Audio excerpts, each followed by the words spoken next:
నమస్కారం గురుగారు. నమస్కారం మానుజ్ఞ. గురుగారు, ఈ గజకేసరి యోగం వల్ల మనుషుల మీద ఎలాంటి ప్రభావం చూపిస్తుంది? గజకేసరి యోగం అనేది చాలా మంచి యోగం. హ్మ్. ఈ ప్రతి 10 మందిలో ముగ్గురికి ఈ యోగం ఉంటుంది. హ్మ్. ఈ యోగంలో ఏంటంటే గురుడు చంద్రుడు ఇద్దరు కలిస్తే ఈ గజకేసరి యోగం వస్తుంది అనమాట. ఈ గురుడు చంద్రుడు ఇద్దరు చాలా బెస్ట్ ఫ్రెండ్స్ వీళ్ళు. ఈ గురుడు దేనికి సూచన అంటే ఇంటెలిజెన్స్, బుద్ధిబలం, తెలివితేటలు, టాలెంట్, కెపాసిటీ, ప్రతిభ పాఠవాలకి, తర్వాత దేన్నైనా సరే మనం చేయగలిగేటటువంటి సామర్థ్యం, ఇది దీనంతటికీ ఈ గురుడు అధిపతి. ఇక గజ కేసరి, గజ అంటే ఏమిటి? ఏనుగు. అంటే ఈ ఏనుగుకి ఎంతసేపు కూడా ఇంటెలిజెన్స్కి, అందుకే పెద్ద పెద్ద చెవులు ఉంటాయి.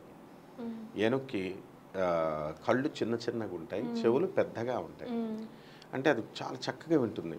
ఇప్పుడు వినాయకుడికి ఎంత కాన్సన్ట్రేషన్ అంటే, వినాయకుడు అన్నం తింటున్నాడు అనుకో, ఇంకా దాని మీదే కాన్సన్ట్రేషన్ చేస్తాడు, పక్కన చిన్న సౌండ్ కూడా వినబడదు. ఏనుగు కూడా అదే లక్షణం. నువ్వు ఎంత పెద్ద డ్రమ్స్ కొడుతున్నా సరే, ఎంత సౌండ్ చేస్తున్నా తినేటప్పుడు అదే తింటాయి తప్ప వేరే ధ్యాస ఉండదు. సో అందుకే ఏనుగుని గజ అంటారు, అంటే కాన్సన్ట్రేషన్, ఇంటెలిజెన్స్కి ఇది. అలాగే కేసరి అంటే ఏంటంటే సింహం. సింహము దేనికి చెప్తాం మనము? మైటీనెస్కి, స్ట్రెంగ్త్కి, కరేజ్కి, బలానికి, ధైర్యం, సాహసం, వీటికి ఈ యొక్క కేసరి అంటాం. అంటే సింహం ప్రతిబింబం. కాబట్టి ఈ రెండు, ఈ సింహము ప్లస్ ఈ యొక్క ఈ ఏనుగు సింహాల కాంబినేషన్ ఎలా ఉంటుందంటే ఇంక తిరుగులేదన్నమాట. అంటే అంత పవర్ఫుల్గా ఈ యొక్క యోగం మానవులకి ఇస్తుంది.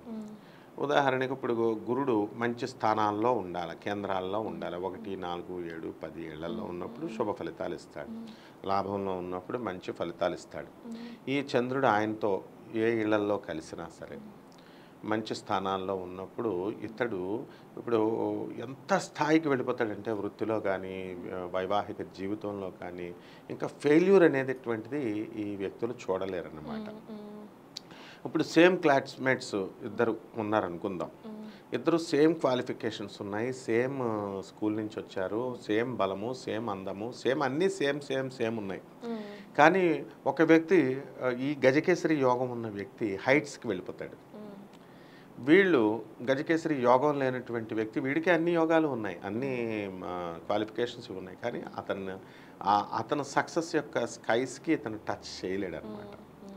కాబట్టి ఈ గజకేసరి యోగంలో మనకి సంతానం లేనటువంటి వాళ్ళకి సంతానం కలుగుతాయి. తర్వాత ఉద్యోగాల విషయాల దగ్గరికి వచ్చేసరికి ఈ యొక్క ట్రాన్స్ఫర్స్ వాళ్ళకి అనుకూలమైన చోటుకు వస్తాయి, ప్రమోషన్స్ వస్తాయి. తర్వాత వీళ్ళు తీసుకునేటటువంటి నిర్ణయాలు కూడా చక్కటి నిర్ణయాలు తీసుకుంటారు. వీళ్ళు సృజనాత్మకమైనటువంటి నిర్ణయాలు, ఇన్నోవేటివ్ అండ్ క్రియేటివిటీ ఎక్కువగా ఉంటుంది గజకేసరి యోగాల్లో పుట్టిన వాళ్ళకి. అంటే ఏ పని అయినా సరే అందరూ చేస్తారు, కానీ వీళ్ళు ఒక చక్కటి పద్ధతిలో చేస్తారు. అందువలన ఈ గజకేసరి యోగము అనేటటువంటిది చాలా చక్కటి ఫలితాన్ని మానవుల పైన ఇస్తుందమ్మా.